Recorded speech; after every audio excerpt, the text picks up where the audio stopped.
بسم اللہ الرحمن الرحیم۔ محترم سامعین، آج 31 دسمبر کو اطاعت تنظیمات مدارس دینیہ، سیاسی و مذہبی جماعتوں کے قائدین نے وقف املاک ایکٹ کو مسترد کرتے ہوئے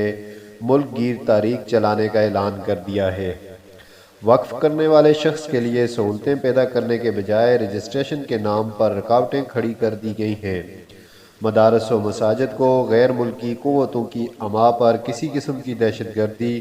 منی لانڈرنگ سے جوڑنا اور ان کی کردار کشی کرنا تاریخی بددیانتی ہی نہیں بلکہ بدترین اخلاقی جرم ہے۔ پاکستان میں مذہبی پابندیاں قبول نہیں، ایسی کوششوں کی مذمت کریں گے۔ حکمران ریاست کو بالادستی کا نام دے کر دینی مدارس کو تباہ کرنا چاہ رہے ہیں۔ ان خیالات کا اظہار رہنماؤں نے تحریک تحفظ مساجد و مدارس کے زیر اہتمام ہونے والی آل پارٹیز تحفظ مساجد و مدارس کانفرنس سے خطاب کرتے ہوئے کہا۔ کانفرنس سے جمعیت علماء اسلام کے سیکرٹری جنرل سینیٹر مولانا عبدالغفور حیدری، مرکزی جمعیت اہل حدیث پاکستان کے سربراہ سینیٹر ساجد میر، اطاعت تنظیمات مدارس کے جنرل سیکرٹری مفتی منیب رحمان، وفاق المدارس العربیہ پاکستان کے سیکرٹری جنرل مولانا محمد حنیف جالندھری، جماعت اسلامی پاکستان کے نائب امیر لیاقت بلوچ، انصار الامہ کے سربراہ مولانا فضل الرحمان خلیل، وفاق المدارس سلفیہ کے سیکرٹری جنرل علامہ یاسین ظفر، رابطۃ المدارس پاکستان کے سربراہ مولانا عبد المالک، وفاق المدارس العربیہ کے نائب صدر مولانا انوار الحق، صاحبزادہ مولانا خلیل احمد، ممبر صوبائی اسمبلی مولانا معاویہ اعظم، وفاق المدارس کے رہنما مولانا امداد اللہ، مولانا زاہد الراشدی، وفاق المدارس میڈیا کوارڈینیٹر مولانا طلحہ رحمانی،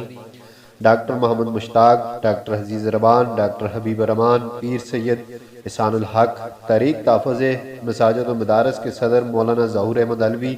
سرپرست مولانا نذیر فاروقی، تحریک کے سیکرٹری جنرل مفتی اقبال نعیمی، وفاق المدارس سلفیہ کے رہنما حافظ مقصود احمد، جمعیت علماء اسلام کے امیر مولانا عبد المجید ہزاروی،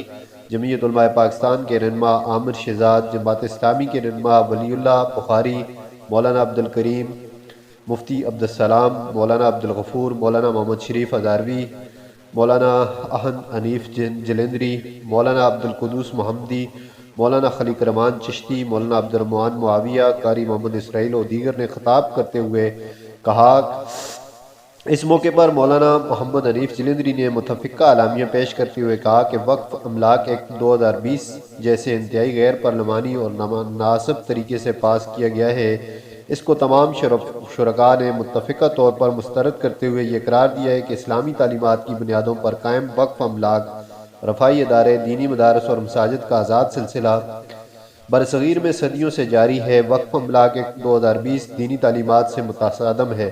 اسلامی تعلیمات کی روح سے وقف کو کسی صورت بھی اس کے مصرف کے علاوہ نہیں برتا جا سکتا، جبکہ موجودہ ایکٹ میں اس کا دروازہ کھول کر وقف کی افادیت کو تباہ کرنے کی کوشش کی گئی ہے۔ موجودہ ایکٹ میں وقف املاک کو بیچنے اور نیلامی کرنے کی گنجائش پیدا کر کے کرپشن اور قبضہ کے ذریعے ان قومی اداروں کو برباد کرنے کا راستہ ہموار کیا گیا ہے۔ وقف کرنے والے شخص کے لیے سہولتیں پیدا کرنے کے بجائے رجسٹریشن کے نام پر اس کے لیے ایسی ناقابل عبور رکاوٹیں کھڑی کی گئی ہیں جس کے بعد وقف کرنا جوئے شعر لانے کے مترادف ہوگا۔ اس طرح موجودہ ایکٹ نے آزادی تقریر کے شخصی حق کو بھی سلب کرتے ہوئے آئین میں دیے گئے انسانی حقوق کی دھجیاں بکھیر دی ہیں۔ تحریک تحفظ مساجد و مدارس ان تمام حلقوں کی نمائندگی کرتے ہوئے اس ایکٹ کے خلاف ملک گیر تحریک چلا رہی ہے۔ یہ تحریک مرحلہ وار ملک بھر میں منظم کی جائے گی اور وقف کی واپسی تک جدوجہد جاری رہے گی۔ یہ اظہار کیا گیا ہے آج کی تحفظ مساجد و مدارس کانفرنس میں، جس میں مختلف رہنماؤں نے اپنے خیالات کا اظہار کیا۔